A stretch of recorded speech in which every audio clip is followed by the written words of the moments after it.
What's good, everybody? It's your boy Tico on Blitz, back at it again with another video. And today we are going to be taking a look at the brand new Tier 9 American Collector Autoloading Light Tank, the ATAC.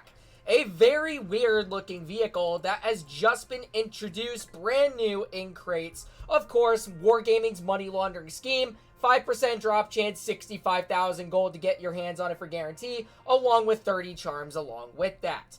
Gambling addicts, please do not spend your hard-earned life savings on this vehicle because it's not worth it. So we are going to be getting a thorough overview on the vehicle, showcasing its capabilities, and we're going to go from there. So as you can already tell, the vehicle contains two 90mm armaments, which is really weird because you can already notice that it carries a 3-shell magazine, and then you realize 2 shells per shot, which basically means that the stock gun is able to fire like a Helsing, but 3 times. How crazy is that to even think about? The only thing that's different about this is that it's not like a dun-dun like the Helsing is. It's done, and then it waits like an extra second and fires the second shell right after that. And then 2 more times, it does that same exact outcome. To where the aiming time and dispersion is actually really good, sitting at 2.8 seconds with 0.285 dispersion. And in terms of its DPM, it's sitting at just shy of 2,800 with a 17.2 second magazine reload with a 1.4 second intra-clip reload time in between its shells. And then for the pen, you got 254 on the standard, 167 on the premium, as it does carry premium hash, and 49 on the high explosive. And then for the average damage, sitting at 160 on the standard, 200 on the premium, and 240 on the high explosive.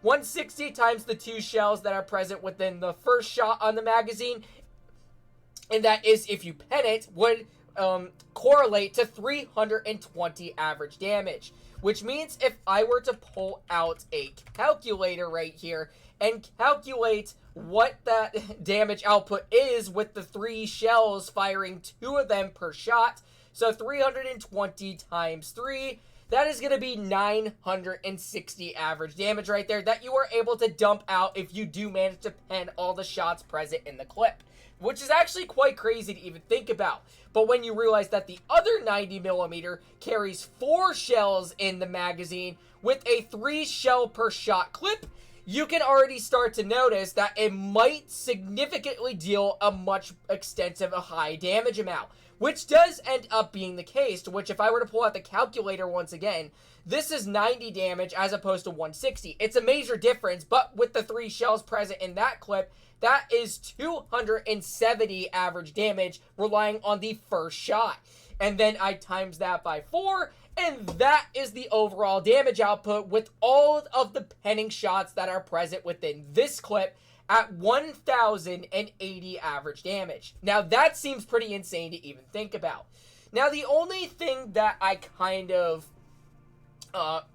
consider a potential drawback for this gun is that it fires the same exact way of that of a Soul Eater, which means that the aiming time and dispersion levels are about the same to what it is for the other 90mm, but I just think that this gun, the stock gun, is mainly more reliant of firing shells in at a distance, considering when you fire the first shell, you get a second in order for your aiming reticle to decrease down to the fullest capacity, which basically means that you're guaranteed to pen the weak spots on the vehicle to where exactly you're aiming at.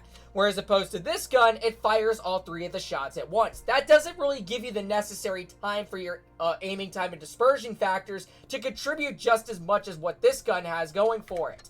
But luckily enough, in a replay that I have caught, I am able to demonstrate that for such purpose. But let's go ahead and take a look at the physical armor profile before we get into such purpose.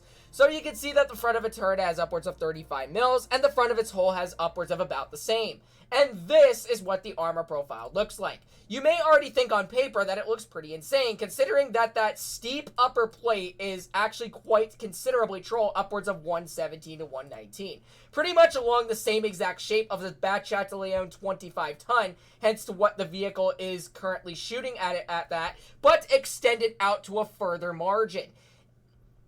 So you can also kind of see that the full-on gun mantlet as well can considerably be troll, as it's upwards of 176 if you are unfortunate enough to hit it in the wrong areas. It even accounts for when this vehicle is using gun depression, because now it thickens that upper plate almost to about 200. Even the gun mantlet is also thickened to a stronger margin as well. But that's really all going to change, unfortunately enough, when I load in my heats on flat ground. You can now see that it's upwards of 146 to 150 in most cases. When relying on gun depression, somewhat can make a minor difference. If you are unfortunate to pen the upper infrastructure that surrounds the bottom portion of the turret, then you are going to bounce, as it's thickened to about the biggest capacity at 320 mils. You would only have to hit it in the very small spots right here in order to pen it. And that's where it kind of exemplifies using the maneuverability like a bad shot to Leon, to which if you're jumping over a ridgeline, you can kind of get away with those troll bounces here and there. But a very unfortunate problem is that it has a huge lower plate, which means that it can also be vulnerable to HE penetrations, especially when you are running calibrated shells on this vehicle. Upwards of only 47 to 51 mils on the lower plate. Yeah, you're going to have to kind of be careful when perfecting yourself using this vehicle. And as apart from the side of the turret can be HE'd, as it's upwards of 38 to 31, and then the full-on side is upwards of about 25 to 26. Along with the back of the turret being 30 mils thick, and the full-on rear where the engine deck is located being upwards of 29. And finally, the tank's maneuverability. It goes 65 forward and 21 in reverse, and has a pretty solid power to weight of 21.6 while at that. So we are going to be getting into the replays that I caught on live stream while doing a full-on showcase of this vehicle, and this was actually a very insane game right here. Although it looked like that at the start, it was a very weird situation, but it did turn into the best of fortunate upfalls for what the remainder of the enemies did, as apart from exposing themselves out in the open, everything like that. I mean, that's what you can kind of expect in winning scenarios. So, in terms of mediums and lights, they have a Leopard 1 and a Sense 7-1 along with a Hawk 12. So I realize that my E50 is going to be hogging that spot over there, so what I want to do is rely on my camo factors. I should also mention that this vehicle has pretty decent camo factors. I was running camo net the whole entire time, as I got my camo factors up to 56 while remaining stationary. That's actually quite insane to even think about for a tier 9 light tank, considering that light tanks nowadays have insane levels of camo that they cannot necessarily be spotted, whether they are hiding behind a bush or just out in the far back side of the map, just anything in general. I mean, that's pretty much what the meta is nowadays. It's just medium tank armor, light tanks, everything like that. But we already got a 268 spotted. There's our first 2 shells loaded on into his vehicle.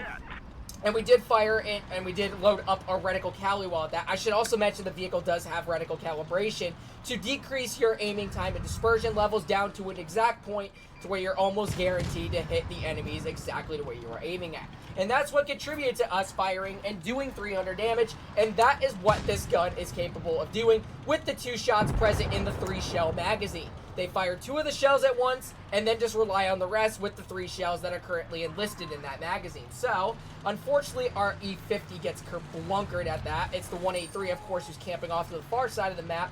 And then I realized that this 114 SB2 is coming on through. We get 2 nice taps into his vehicle, and then we waste our final one doing another 300 damage. And just like that, that's 1,000 damage that we did in all of those 3 shots. I mean, think about that. That's absolutely insane to even think about, considering this is mounted on a light tank, and yeah, that's actually kind of crazy. So, what we're going to try to do is that we do notice that there are a couple of their tank destroyers, and even the Leopard 1 is chilling on back there as well. I still know that that Object 268 is a threat back there, and we do see the Hori as apart from that as well.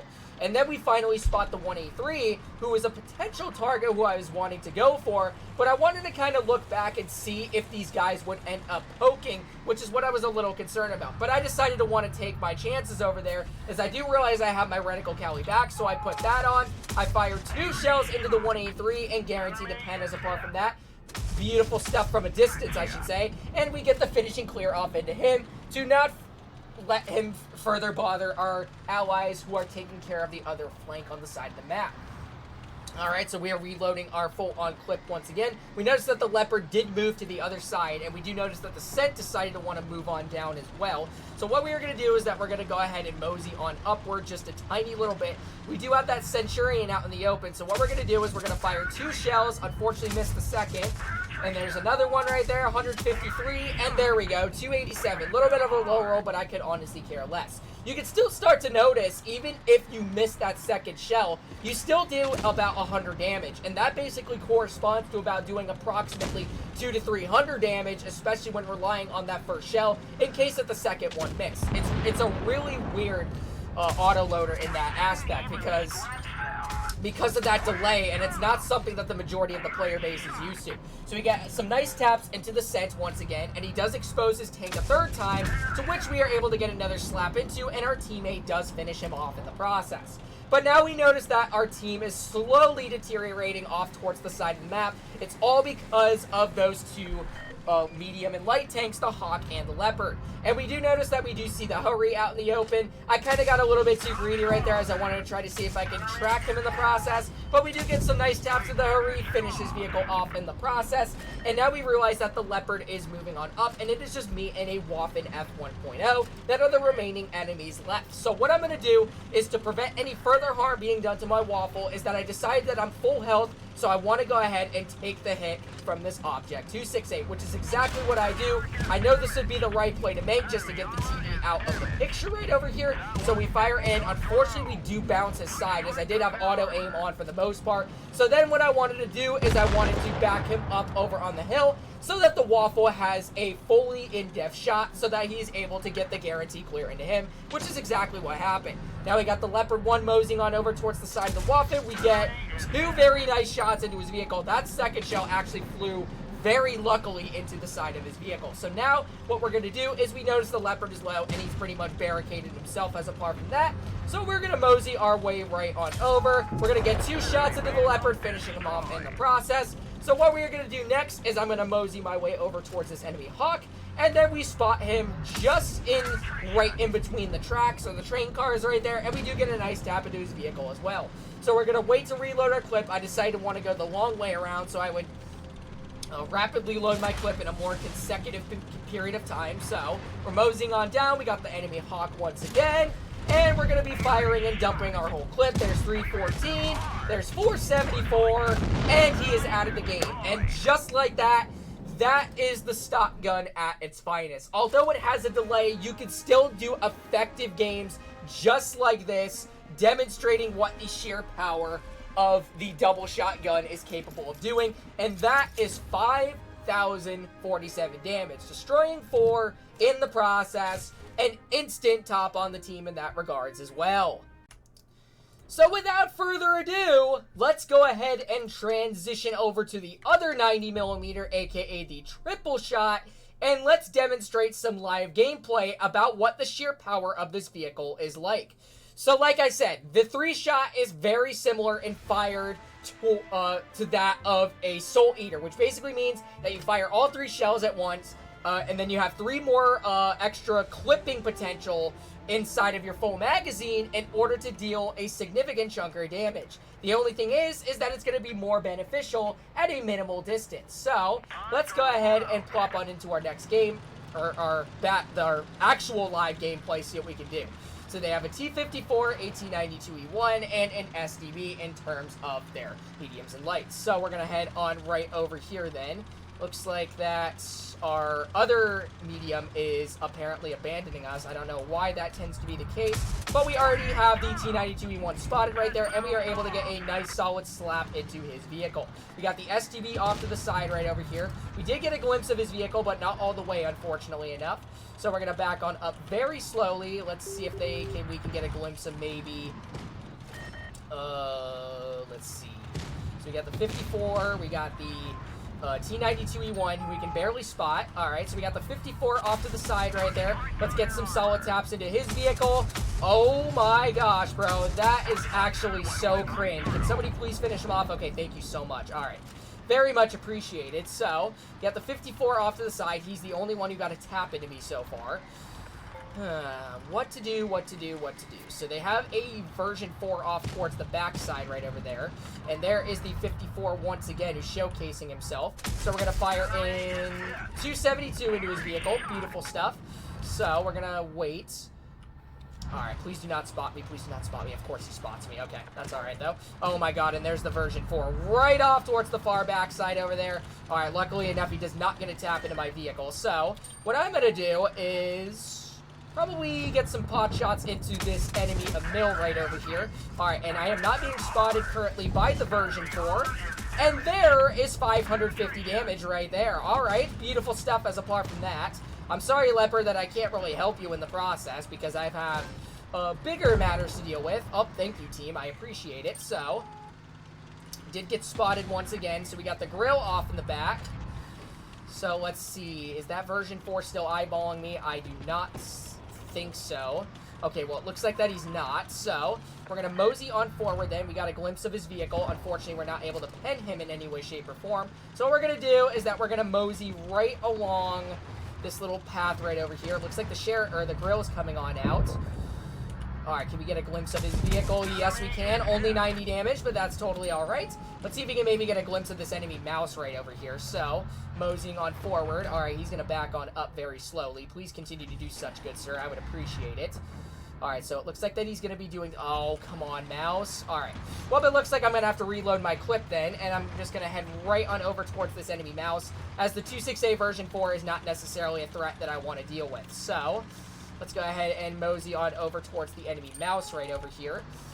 Or, I guess I could probably get the clear into this guy if I'm not mistaken. Alright, so he does fire, which is good. Oh, he gets cleared, so let's go ahead and mosey on over towards the enemy mouse right over here. Let's go ahead and get to his side. Let's fire again. Let's fire again. And there's 636 out of his vehicle. I mean, that was an okay battle demonstrating somewhat the positive factors that contribute towards this. I mean, when you get steamrolls like this, it's not necessarily going to be the case when you get the best of damage outputs kind of like this right here. But still a second on the team, I can't necessarily complain about that. So that, ladies and gentlemen, is the ATAC. It is a pretty reasonable vehicle, but not something that I would spend life savings on. I've mentioned this before in stream. Don't ever gamble for tanks. 5% drop chance is considerably low. And your chances of getting the tank, like, possibly before, like, the guarantee is, like, minimal to none. So, don't waste your cold-hearted life savings. I'm only doing this for content creation purposes. So, hopefully you guys did end up enjoying today's video on the other hand. And if you did, make sure to like, comment, and subscribe to my channel. And make sure to turn on those bell notifications while you're at it, so you do not miss out on any new videos or streams. And I hope to see you guys in the next one. Peace out, y'all.